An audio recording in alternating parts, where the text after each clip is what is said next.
네, 이제 마켓 이슈 분석입니다. 중국이 어제 지급준 비율을 인하했다라는 소식이 또 전해졌어요. 호주의 금리 인하에 이어서 중국도 공격적인 통화 완화 정책을 취하는 것이 계속해서 감지가 되고 있는데요. 이 같은 흐름들 계속해서 어떻게 좀 체크를 하면 좋을지 이 같은 영향들 짚어보도록 하겠습니다. 오늘도 MTN의 김종을 연구위원 모시고 이야기 나눠보도록 하죠. 위원님.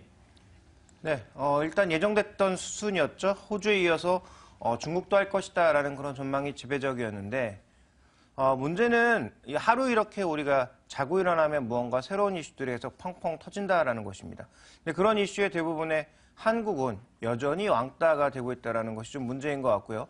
어쨌든 중국도 비교적 큰 폭의 지준율 인하를 했습니다.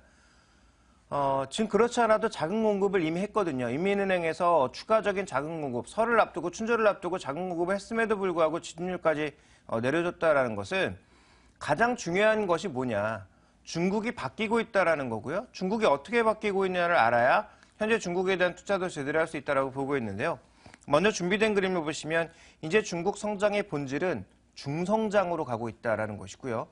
그리고 제조업 기반의 성장은 더 이상 어려워졌다는 것을 우리가 주목해 봐야 될 것 같습니다. 그래서 글로벌 성장도 낮지만 중국 성장률도 지금 7%까지 떨어질 것으로 올해 예상하고 있고요.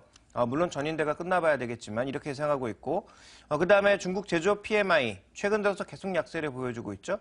그러니까 제조업 기반의 성장, 고정투자 기반의 성장은 더 이상은 어렵다라는 것. 그리고 부동산 기반의 자산 가격 상승도 이제는 소프트 랜딩으로 인해서 더 이상 어렵다라는 것을 주목해 볼 필요가 있습니다. 자, 그렇다면 중국이 앞으로 누릴 수 있는 게 뭐냐? 글로벌 비중 내에서 지금 보시면 중국이 인구 20%죠. 투자도 거의 25%였습니다. 이 두 가지로 지금 그동안 중국이 이 시장을 이끌어 온 것인데요. 보시면 무역 비중은 상대적으로 낮고요.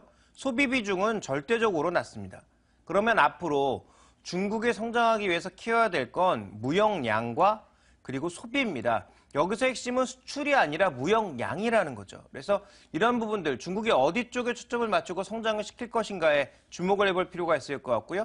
서비스업 비중도 절대적으로 낮기 때문에 이런 쪽에 성장을 이끌어가고 이런 쪽은 내실을 다질 거다라고 보시는 게 좀 더 현실적이지 않나라고 보고 있고요. 그런 과정에서 얼마 전 KBS의 그 슈퍼차이나 다큐멘터리를 보신 분들은 아시겠습니다만 중국이 신실크로드를 만들고 있다라고 하죠. 해상 실크로드와 그리고 육상 실크로드를 동시에 추진하고 있는데요. 최근에 중국에서 가장 각광받고 있는 인물 중에 하나가 정화라고 하는 환관입니다.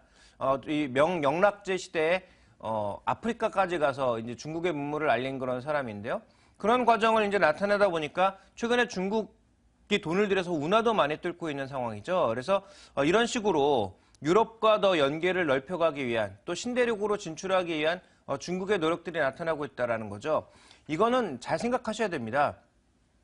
중국이 제품들 만들어서 그 제품 수출하는 통로로 활용할 거다. 물론 맞는 말이지만 그뿐만 아니라 과거처럼 한 500년, 600년 전에 중국이 실크로드를 통해서 문화를 수출하고 중국의 우수성을 알렸던 것처럼 전체적인 교육과 서비스, 재화의 이 교역로가 될 가능성이 굉장히 좀 높아 보이는 거죠. 그래서 이런 통칭으로 우리가 봐야 전체적인 중국의 성장을 이해할 수 있다는 거죠. 그래서 전체적인 지금 중국의 성장이 어디다 포커스를 맞추고 있는지를 봐야 중국에 대한 투자 전략이 제대로 나온다. 그래서 중국이 지준율을 내리니까 우리가 오를 거야라는 그런 투자 전략은 제가 보기에 지금 가장 어리석은 투자 전략이다 이렇게 보고 있습니다.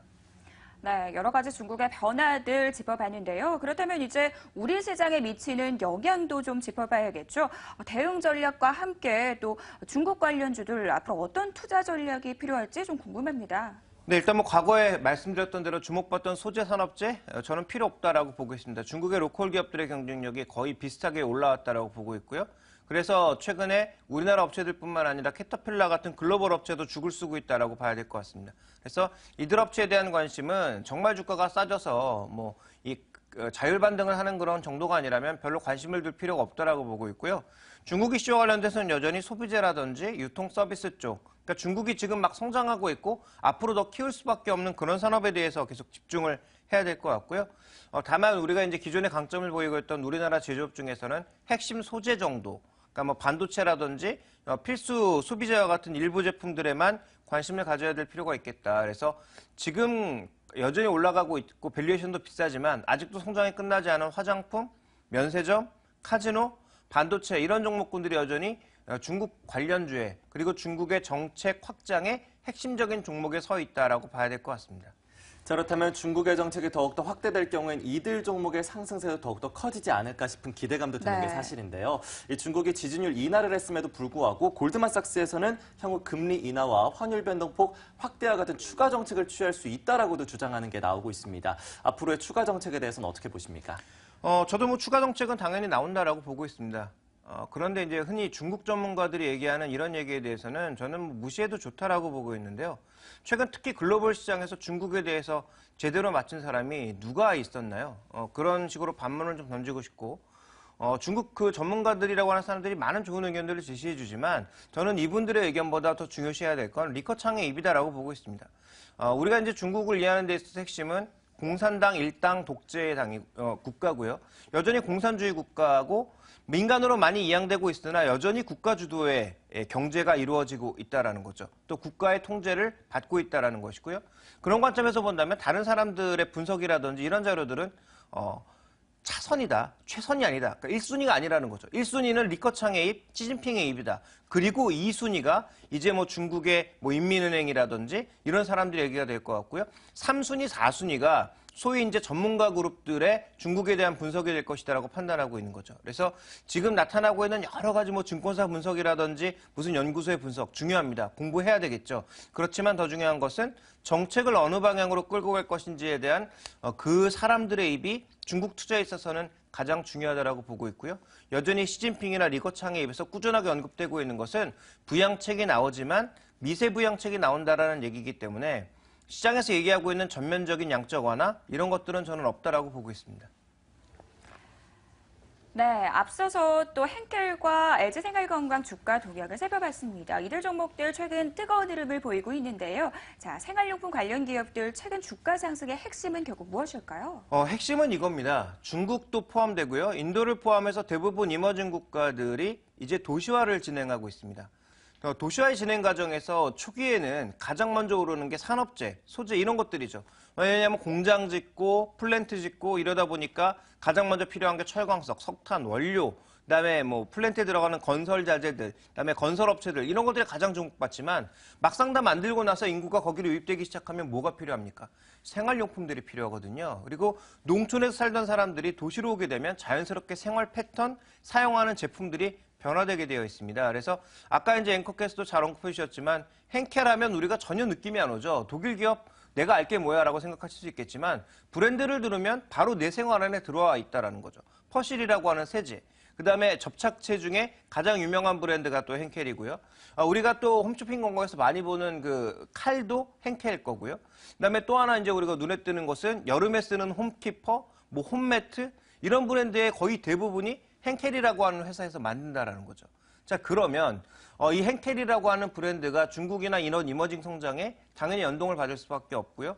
똑같이 경쟁하고 있는 기업들이기 때문에 그럼 이런 생활기업들 전반을 다 봐야 된다라고 보고 있는데요. 먼저 준비된 그림을 보시면 henkel 최근에 주가의 반등이 굉장히 격하게 나타나고 있습니다. 실적 좋아지고 있고요. 유로가 하락하면서 앞으로도 좋아질 것으로 예상이 되고 있다는 거죠. 그러면 다른 기업들은 어떠냐? 유럽 기반의 유니레버도 마찬가지 흐름을 보여주고 있습니다. 굉장히 좋은 주가 상승이 나타나고 있고요. 또 henkel의 경쟁사라고 볼 수 있는 3M 같은 경우에도 주가가 탄탄하게 올라가고 있다는 거죠. 그러면 전체적인 생활 변화에 따른 대부분의 기업들의 주가 상승이 동반해서 나타나고 있기 때문에 이런 도시와 연동할 수 있는 생활용품 기업들의 전반적인 주가 상승은 앞으로도 이어질 수 있다. 다만 실적이라든지 환율에 의해서 최근에 P&G는 조정이 나타나고 있죠. 왜냐하면 달러로 실적을 바꾸다 보니까 의외로 실적이 예상치에 비해서 떨어지고 있고 달러 강세가 지속되면서 앞으로 경쟁력이 떨어질 거다라는 얘기가 계속 나오고 있거든요. 그러니까 생활용품 기업들 전체적으로 보면 다 상승, 52주 신고가, 사상 최고가를 그리고 있다는 것이 일단 기본적인 아이디어고요. 그 다음에 환율이라든지 개별적인 경쟁력으로 인해서 약간의 차별화 정도 나타날 수 있다. 그래서 국내에서도 글로벌화되고 있는 생활용품 기업들에 대해서는 주목해볼 필요가 있겠다. 이것이 가장 중요한 핵심입니다. 네, 그렇다면 LG생활건강 역시도 이 앞으로의 상승세를 더욱더 확대할 수 있을 것으로 예상이 되는 게 사실인데요. 네. 자, 그런데 최근에 환율 흐름을 본다면 원화가 이 다른 아시아 통화 대비 강세를 보이고 있다라는 이야기 어제 전해들은 바가 있었습니다. 환율 이슈가 좀 있을 것 같은데 LG생활건강에 있어서의 이 투자의 포인트는 어디로 잡는 게 좋을까요? 일단 성장, 그리고 두 번째는 저평가, 이 두 가지 포인트입니다. 근데 이 저평가라고 하는 것은 시장 대비 저평가가 아니고요. 경쟁사 대비 저평가라고 보셔야 될 것 같습니다. 먼저 준비된 그림을 보시면 실제로 영업이익 내에서 화장품이 차지하는 비중이 계속 올라가고 있습니다. 그런데 이게 이익이 정체되어 있는 상황에서 화장품만 늘고 있는 거냐? 그게 아니라는 거죠. 이익이 전체적으로 늘고 있는 상황에서 화장품의 영업이익 비중이 계속 늘고 있다는 거고요. 이게 전망치를 놓고 봤을 때 2017년에는 62% 정도가 화장품 이익이 전체 이익에서 차지할 거다. 근데 전체 이익 사이즈와 매출 사이즈는 계속 늘어난다라는 것이고요. 그 근거에는 해외 쪽에서의 매출도 증가하고 있지만 국내 면세점의 매출도 빠르게 증가하고 있다는 거죠.